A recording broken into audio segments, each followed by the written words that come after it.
सुप्रभात प्यारे बच्चों, welcome to RPS online classes. अभी हम लोग स्टैंडर्ड 7 का हिंदी रोली पाठ 20 पढ़ेंगे। कविता पाठ का नाम है न जाओ शहरों की ओर। गोपाल व्यासी द्वारा रचित ये कविता है। आप सभी अपने समक्ष पाठ्य पुस्तक निकाल लें। प्यारे बच्चों, पिछले कुछ वर्षों में गांव के लोगों में शहरों की ओर पलायन की प्रवृत्ति तेजी से बढ़ी है। इसके पीछे ग्रामीण लोगों का शहरों के प्रति आकर्षण और गांव की प्रतिकूल परिस्थितियां प्रमुख कारण है। इस पलायन से हमारी ग्राम्य संस्कृति को खतरा उत्पन्न हो गया है। वैसे हम सभी जानते हैं कि हमारा देश कृषि प्रधान देश है और गांव का देश है, यानी भारत गांव का देश है। भारत में गांव की कुल संख्या 6,38,588 है, यानी 6,38,588 है। कविता के माध्यम से व्यास जी यानी गोपाल व्यास जी कहते हैं कि गांव के लोग पलायन कर रहे हैं। पलायन शब्द का अर्थ होता है प्यारे बच्चों चले जाना। गांव आज घर का घर खाली होते हुए और सभी के सभी शहरों की ओर पलायन कर रहे हैं, यानी शहरों की ओर प्रस्थान कर रहे हैं। और जितने भी पूर्वजों के द्वारा यानी पूर्वजों के द्वारा जो भी कार्यकलाप किए गए हैं, धनार्जन किया गया है, आवास का निर्माण किया गया है, उन सभी को छोड़ करके और सभी शहरों की ओर आ रहे हैं। और इस तरीके से ढेर सारे परेशानियों का सामना करना पड़ रहा है। बेबस होकर के चली जाती है गायें देहरी पर अंबा करके।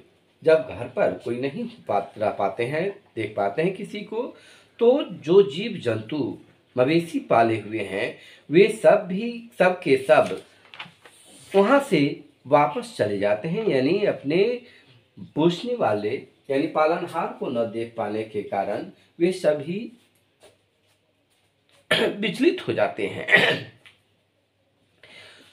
और जो सुनसान घर है उन सभी घरों की आवाजें भी बाशिंदों को ढूंढती फिरती है। उसमें वास करने वाले, गुजर बसर करने वाले को ढूंढती फिरती रहती है। वो जो चांदनी रात भीड़ होती है और खाली आंगनों में उतर शांत है गांव के लोकगीत। आज जो हम लोगों के परिवेश में जो लोकगीत होता है वे गांव में कोई रहने ही वाले नहीं है, तो लोकगीत कौन गाएंगे? वह भी तो मौन दीवारों के थपेरे सहते रहते हैं। वे भी चुपचाप होकर के वे अपने आप में विवश होते रहते हैं। तो मैंने पूछा शहर में एक ग्रामीण से, मैंने एक शहर में ग्रामीण व्यक्तियों से पूछा कि आखिर क्यों जाते हो शहरों की ओर?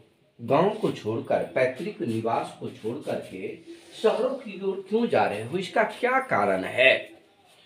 तो उसका वे उत्तर देते हैं कि गांव में न शिक्षा है, गांव में न शिक्षा है, न काम है और प्रकृति भी नहीं देती साथ है।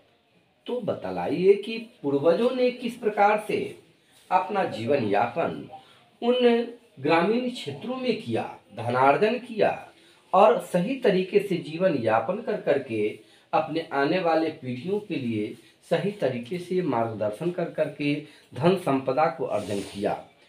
लेकिन आज के नवनिहाल व्यक्ति जो हैं वे केवल और केवल मात्र अपने और अपने बच्चों के सर्वांगीण विकास हेतु वे अपने पैतृक निवास को छोड़ करके शहरों की ओर प्रस्थान कर रहे हैं।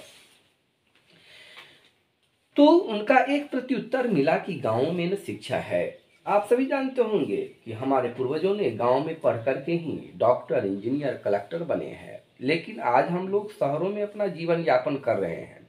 शहरों में केवल दिस दैट का प्रकोप बढ़ गया है, हमारी आनंद फानंद बढ़ गया है, ऐशो आराम की जिंदगी बढ़ गया है। हम लोगों ने जो खान पान करता था उसका ठीक विपरीत हो गया है और सही तरीके से केवल गुजर बसर करने हेतु ही शहर में रहते हैं।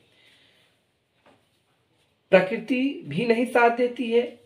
पेट भरने की आशा और नए समय के नए सपनों को संजोने के लिए गांव के लोग पलायन कर रहे हैं शहरों की ओर और गांव में यदि कोई किसी प्रकार का रोजगार नहीं मिल पाता है तो स्वरोजगार नहीं कर पा करके वे अपने रोजगार को ढूंढने के कारण, रोजगार को पूर्ण करने के कारण वे शहरों की ओर पलायन करते रहते हैं। अगर गांव यूं ही खाली होते रहे तो हमारी सभ्यता और संस्कृति लुप्त हो जाएगी। अभी जो शहरों की ओर पलायन करने की जो नए लोगों की प्रवृत्ति है, वैसी स्थिति रह गई तो बहुत से ढेर सारे कठिनाइयों का सामना करना पड़ेगा। हमारे बच्चों के प्रति ढेर सारी आकांक्षाएं जो है वह समाप्त हो जाएंगी, अपनत्व की भावना समाप्त हो जाएगा, किसी से किसी को कोई बातचीत नहीं हो पाएगी, स्वयं अपने आप में ही सीमित होकर के रह जाएंगे। ढाती दीवारों की खिड़कियां से बह जाएंगी मानवता, और पूर्वजों के द्वारा जो इमारतें बनाई गई हैं उन्हें सही तरीके से रख रखाव करने हेतु अपने गांव में नहीं जा सकेंगे। जहां रहेंगे वहीं पर उसे सही तरीके से संभाल कर रखने की कोशिश करते रहते हैं। कौन जोड़ेगा लोकगीत, और उन लोकगीतों से कौन जोड़ पाएगा? कौन करेगा त्योहारों का स्वागत? खेतों की रौनक भी न तो रहेगी। और देखते हैं कि हम लोग जिस प्रकार से अपने घरों पर आते हैं, होली, दीपावली, छठ वगैरह वगैरह पर्व त्योहार मनाते हैं, तो वहाँ पर बहुत ही स्वजनों सम्मान के साथ अपने परिवार लोकजनों के साथ पर्व त्योहार को मनाते हैं, हर्षोल्लासित होते हैं, खुशियां मनाते हैं। लेकिन जब अकेलापन का बोध करते हुए शहरों की ओर आ जाते हैं तो वहाँ पर किसी प्रकार का कोई सुख सुविधा नहीं मिल पाता है। केवल और केवल मात्र सही तरीके से जीवन यापन कर पाते हैं। बह जाएगी मानवता, कौन जोड़ेगा लोकगीत, कौन करेगा त्योहारों का स्वागत, खेतों की रौनक भी तो न रहेगी। सुनो मेरे गांव के गोपालो, ए गोपालो, ए मेरे गांव के गोपालो, सुनो गांव की जो रौनकता समाप्त हो रही है वह कौन संभाल पाएगा।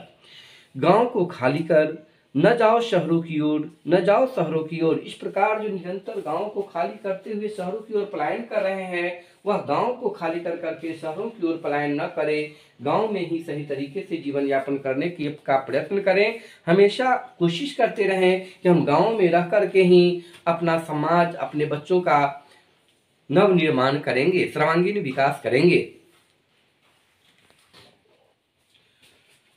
शब्दार्थ देखेंगे पलायन। पलायन शब्द का अर्थ होता है चले जाना, बेबस, लाचार होना। लोकगीत, लोकगीत शब्द का अर्थ होता है क्षेत्रीय गीत, मौन, चुप। लोकगीत जब देखते हैं कि गांव घर में कोई शादी विवाह यज्ञोपवीत संस्कार होता है तो महिलाएं लोग घर के देवता का नाम सुने होंगे, उनका गीत गाते हैं। लेकिन आज के युग में मोबाइल युग हो गया है, मोबाइल से गीत गाना प्रारंभ करते हैं। क्या आप लोग भी सीखेंगे अपनी दादी माँ से, नानी माँ से, मम्मी से सीखना चाहिए।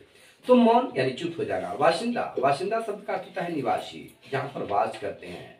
लुप्त होना यानी खत्म हो जाना। ढहती यानी गिरती हुई।